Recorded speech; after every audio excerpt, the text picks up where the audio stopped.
De los deportes con el jefe de redacción deportiva de Sexta, Cañón Santos. Vamos los martes a tener ese espacio de literatura con Roberto Lastre. ¿Qué tal estás, Roberto? Muy bien, muy bien. Bueno, con todo este, bien. Con este tiempo en casa. Maravilloso, ¿verdad? Maravilloso. La verdad es que es otra. Ves la vida desde otro. Y ves más personas en la calle, más ánimo de consumir, ¿verdad? Ánimo de consumir, sí es lo que hace falta consumir. Sí, sí. Hoy vamos a hablar de un novelista, un dramaturgo japonés, Yukio Mishima. Yukio Mishima. Sí, nosotros hemos hablado anteriormente, bueno, de algunos temas, y yo quería traer a Mishima por el hecho de un tema que me apasiona y que me parece muy importante y muy protagonista, que es la transculturación. Es decir, cómo la cultura local se defiende de la cultura global, ¿no? Es un fenómeno que ya empezó desde el siglo XX y ha generado bastantes conflictos. En Japón es muy típico porque Japón estuvo cerrado hasta el año 1890 aproximadamente, cuando entonces los norteamericanos llegaron allí, obligaron a abrir las puertas del comercio a Japón, cuando estaba el emperador Meiji, Meiji estaba en Kioto. Después estableció ya el Palacio Imperial en Tokio, y entonces obligó a Japón a abrirse. Era una sociedad muy cerrada, de una cultura local. Y a mí me parece que incluso hoy mismo que estamos hablando de independencias y cosas, hay un trasfondo que es el cultural, que es el que al final, porque hay un emperador, porque hay un rey, cultura, ¿no? Yukio Mishima incluso fue novio de la mujer del emperador Akihito, el hijo de Hirohito. Es decir, este hombre, cuando nació, su padre era funcionario público y su abuela, que era una tradicionalista, y esto se lo llevó al niño, a Yukio, que no se llamaba Yukio, se llamaba no me recuerdo el nombre en japonés, pero significa príncipe guerrero. Es decir, que ya desde el nombre ya venía el niño muy marcado. Ya marcado para ser samurái, ¿no? Sí, muy marcado. Entonces, claro, desaparece, él nace en el 25, que es cuando empieza Japón a salir del desarrollo. Ya se convierte Japón en los años 20 en una potencia mundial económica. Entonces, claro, al ser una potencia mundial económica, pues empieza a entrar ya la cultura norteamericana, la cultura europea, ¿no? Y esto genera un gran conflicto, porque claro, Japón se establece sobre la base de su propia cultura y sus religiones, que son religiones, son filosofías, son esotéricas, el sintoísmo y el budismo zen. Entonces, claro, ahí está Mishima. Mishima es el defensor de esa tradición y se esfuerza por defenderla con vehemencia, ¿no? Incluso crea una milicia privada que se llamaba la Sociedad del Escudo, diseña un uniforme y todo para su gente, y todos practican artes marciales. Se van incluso a las Fuerzas Armadas a practicar autodefensa militar, en fin, que este era un hombre metido en esa tradición, pero con vehemencia y con pasión, ¿no? E incluso sufrió porque quería hacer kamikaze en la Segunda Guerra Mundial, y por una tuberculosis no lo pudo hacer. Lo sacaron de ahí. Entonces el hombre tenía ese trauma también. Es decir, ese era el hombre tradicionalista, ¿no? Entonces toda su obra es eso. Por ejemplo, Confesiones de una máscara.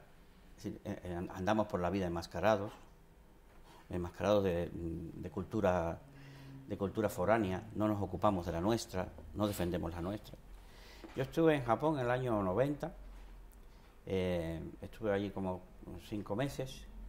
Y yo me había leído a Yukio Mishima 2 o 3 novelas: El marino que perdió la gracia del mar, que es del año 63, El pabellón de oro, que es de los años 50, La corrupción de un ángel. Fíjate, es que son 40 novelas. 40 novelas. 18 libros o teatros, o sea, teatro. Libretos de teatro, otras 20, creo que De son relatos. libros de relato, y otros 20 ensayos. Y estuvo también haciendo guiones de cine, protagonizó incluso películas. Es muy prolífero el tío. Muy prolífero. Este hombre, una maravilla. Yukio Mishima, bueno, también tuvo de amigo y de profesor a Kawabata, que fue premio Nobel en el año 70. Y fíjate que nosotros aquí en Europa estamos hablando ahora de literatura japonesa por uno que se llama Haruki Murakami. Hombre, Murakami es... Pues Murakami es la versión mala de Yukio Mishima. Sí. Sí. Entonces no conocemos a Mishima, que es el verdadero poeta de la tradición japonesa. No conocemos a a Kawabata sí se está sacando un poco más, Yasunari Kawabata, pero a Mishima, que es el perfecto en el estilo, ¿no? El perfecto escritor japonés en el estilo. Yo creo que son, a ver, digo, por poner un poco el punto de inflexión entre las diferencias de un escritor a otro. Puede ser porque uno sea, porque por ejemplo yo entiendo que este otro escritor, Murakami, ataca, digamos, temas más actuales. De hecho, mezcla el jazz, el deporte. O sea, quiero decir que mezcla mucho. Sí, eso es. Cine, es un escritor que mezcla mucho la parte artística o cultural de alguna forma, ¿no? Y lo mezcla todo a través de sus ficciones en muchos casos, ¿no? Digo, ¿eh? No, y tiene imaginación y tiene capacidad. O sea, que quiero decir que son diferentes, ¿no? Uno sería un clásico, por decirlo de alguna forma. Sí, lo que pasa es que Yukio Mishima, en ese sentido, era como más puro en la literatura, más... Claro, estamos hablando ya del siglo XXI, donde Murakami pues ha utilizado pues recursos de la última generación tecnológica, incluso, ¿no? Pero fíjate que en Japón, cuando te impresiona cuando vas, que te encuentras a las chicas y a los chicos con el pelo teñido, entonces esos los tradicionalistas los miran con desprecio, con un país como el que tienes, con una cultura tan maravillosa, tan rica, tan profunda, que te teñes el pelo, quieres parecer norteamericano. El fenómeno es el siguiente, mira, hay tres culturas globales, ¿no? Tres culturas globales. La primera fue la europea, que inundó toda Asia, África, América, la cultura europea, inglesa, francesa, portuguesa, española, holandesa. Y después aparece la segunda cultura global, que es la cultura del ocio y del entretenimiento, impuesta por Estados Unidos. Esa es la cultura que domina durante todo el siglo XX, la cultura del entretenimiento, el cine, el deporte.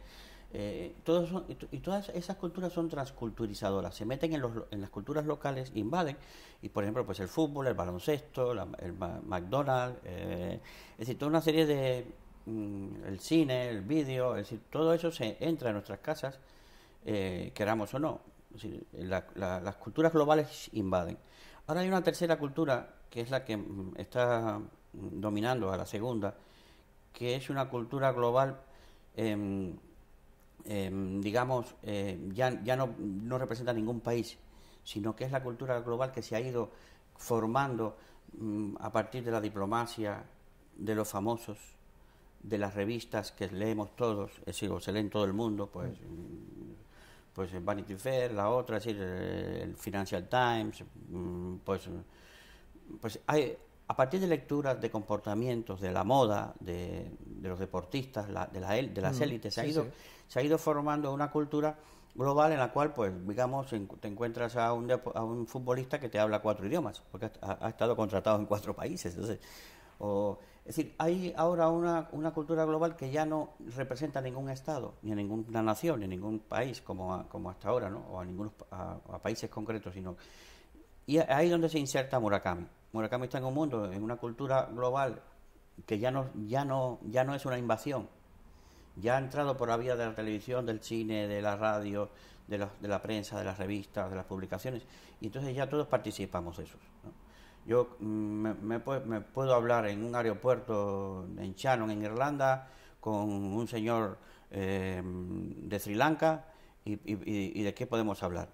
Él conoce a Messi, podemos hablar del Barça, podemos hablar de esto, podemos hablar incluso de literatura, podemos hablar de sucesos, pues me puede preguntar qué pasa en España con las autonomías o lo que sea, ¿no? Porque todo esto,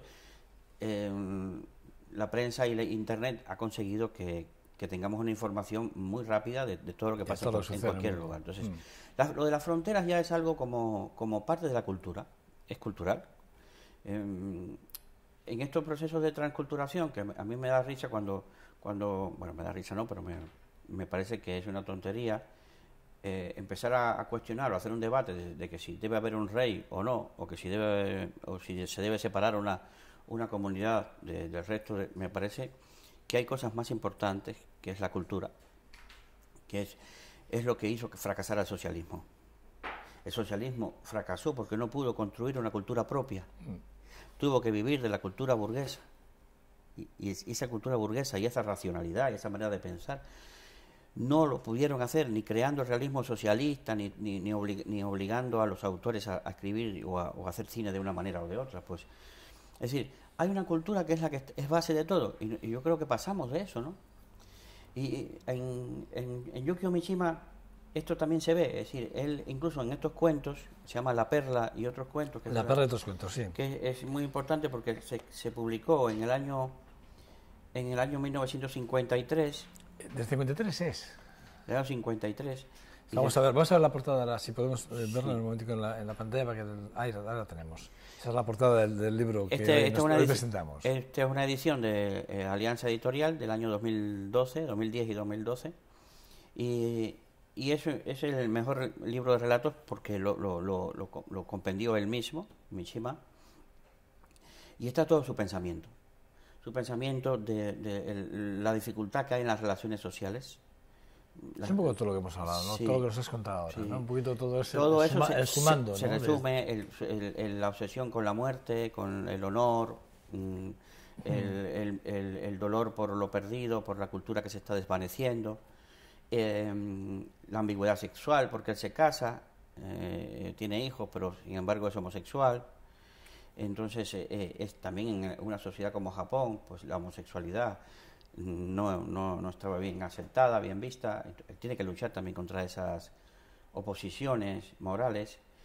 Y al final, pues cuando nos leemos La Perla y otros cuentos, encontramos un poco el alma de Yukio Mishima reflejada en esos cuentos. Unos cuentos de una belleza increíble, porque estos japoneses, incluso hasta en las películas de Takeshi Kitano, me gusta mucho cómo juega con imágenes, con la luz, con los colores, con las flores, ¿no?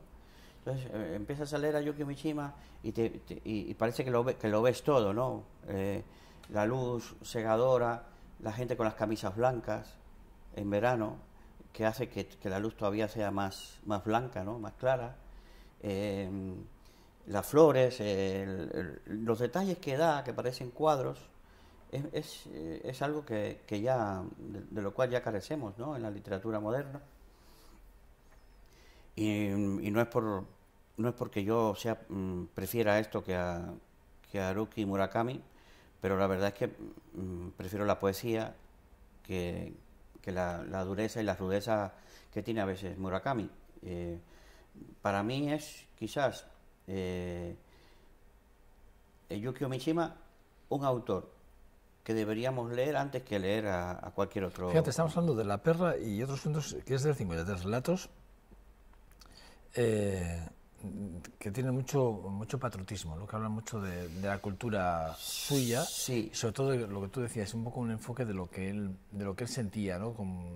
Por su bandera y lo que decíamos un poquito, ¿no? Pero luego hay varias recomendaciones importantes, ¿no? Bueno, aquí hay varios escritores a nivel nacional que hacen recomendaciones, y hay una recomendación, y hacen prácticamente una recomendación de toda su obra, o sea, prácticamente toda su obra. Pero hay varias que remarcan varias, ¿no? El color prohibido, que está publicado en el 54, hablan del pabellón de oro del 56, la escuela de la carne del 63, la música, o sea, música sin más en el 65, nieve de primavera, y luego ya hay algo que dejó el escrito, que son unos escritos que se han ido recuperando a partir de los años 70, que son 4 títulos, pero sobre todo la corrupción de un ángel, sí, que es a título póstumo. Sí, esa fue la última, ya la dejó en el editor antes de irse a suicidar. Eso es.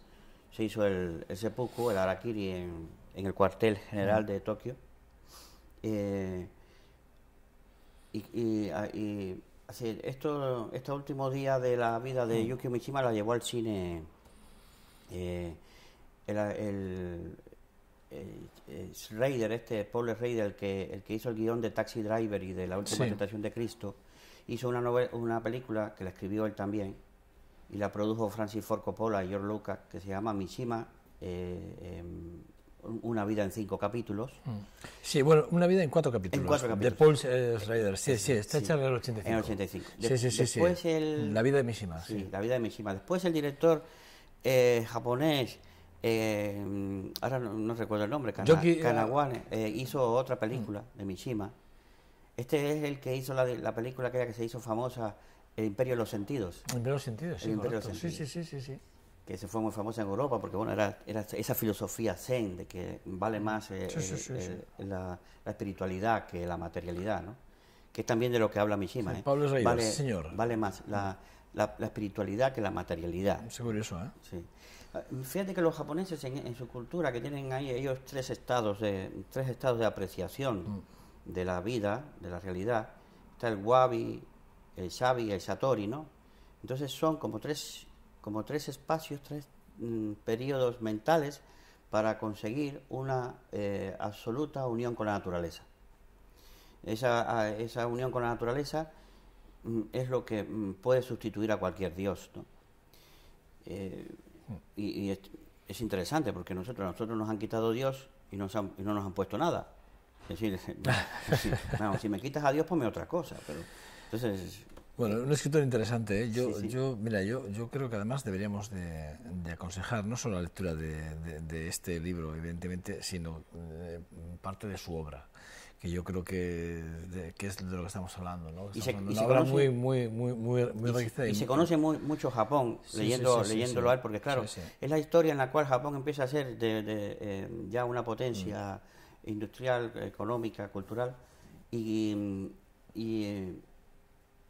si te lees su obra, por ejemplo, vas a Kioto y comprenderás por qué existe el pabellón de oro, por qué las calles son como son. De hecho, Murakami, hay un artículo que estaba leyendo ahora en el que él habla de sus referentes y el primer referente que tiene él es Mishima. Es Mishima, sí. Su primer referente es Mishima. Sí, yo lo he notado que Murakami ahora ha sacado un libro de cuentos también, pues Mishima hizo cuentos, yo también.